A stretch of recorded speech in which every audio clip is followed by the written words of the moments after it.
Peter chapter 5. And have you ever ate humble pie before? Oh, you did something.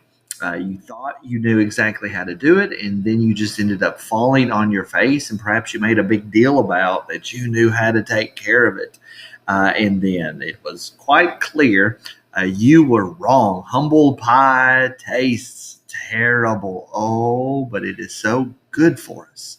It's so good for us to recognize that the Lord is supreme and that we are just not the hot stuff that we think we are. We are not better than sliced bread. We are indeed dependent on the Lord, of course, but we don't even realize how much we are dependent on each other. You are able to do what you do, and you are where you're at, wherever you're at, because of other people and ultimately because of the Lord. How much you contributed to your success or whatever it is that you're doing is less than you think it is.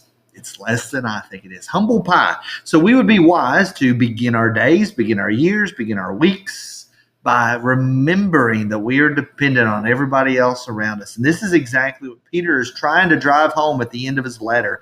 He's been talking about suffering and that we as Christians experience suffering, and that this suffering ultimately in the hands of God for the Christian, God uses the suffering to purify our hearts, to make us more like Him, and then ultimately so that we can experience His grace. And He gets us through the fiery ordeals, the fiery trials, so that we will ultimately have ourselves humbled before the Lord.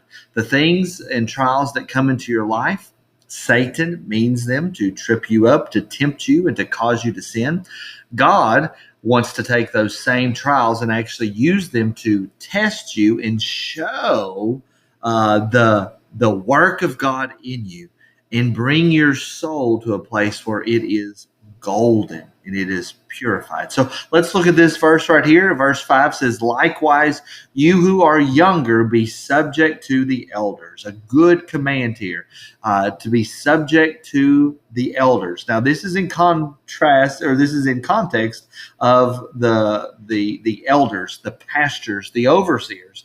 And so what God is saying is that you who are younger, you need to make sure that you are subject to the pastors. Make sure that you are understanding what the pastors can give to you. Just as I had said in our sermons in the past, your spouse is a gift to you. Your pastors are a gift to you. And I've been extremely convicted about my relationship with you, my relationship with the flock, and always reminded that I need and can do better, to love you more, to care for you more, and ultimately to know each individual more and more, to labor in prayer for you.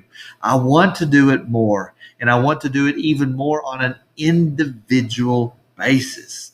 And so, pastors that are serving you, you should, as we've looked at in the husband relationship, a husband that is truly serving his wife, the wife will gladly submit to his leadership and follow him because she knows that he's looking out for her best. It's the same thing with the pastors as well. And I want to double down and be more engaged in your benefit and ultimately the benefit of your soul, because I am here. It is my job to help you get through the fiery trials. It is my job to walk you all the way home to your Lord, or at least help you get those steps to heaven. That is my primary job in this world. So likewise, you who are younger, be subject to the elders. Clothe yourselves, all of you, with humility toward one another. Here comes the humble pie, realizing what other people give to us, that we need to actively put on humility. We need to realize that we're not hot stuff. We need to be humble one toward another. And then notice the attitude that supports both these commands, to be subject to the elders and to be humble, is that God opposes the proud but gives grace to the humble, recognizing that we are in, whatever fiery ordeal we might be in, whatever fiery trial we might be going through, whether it's a small brush fire or just a small burn, or if it's a significant fire that's engulfing things in your life.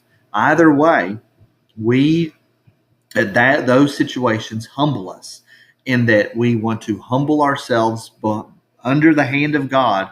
We know that in due time He will exalt us. And I'm giving away the next verse as we go into it. But the reason we want to be humble is because God is actively opposed to the proud, but He helps. He is gracious, and He's so kind to the humble, those that realize that we need each other and that we need God. So here's how I'll close with this. When you're proud, it's like you holding a fist like this. You're going to get it all done. You're going to hammer your way through the situation. I'm going to do it myself. I don't need no help. It's all me. Relax the hand and you leave it open. Leaving it open for God to help you, leaving it open for friends to help you, leaving it open for your church members to grab your hand, and to help you out and to pull you up, to walk with you through a situation. Indeed, God opposes the proud. So hold the fist, be expected to be in a contest with the Lord Almighty Himself, to fight with God. You don't want to do that.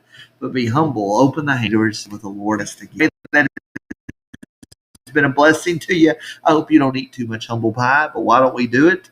Why don't we start eating the humble pie so we don't have to do it in a miserable fashion?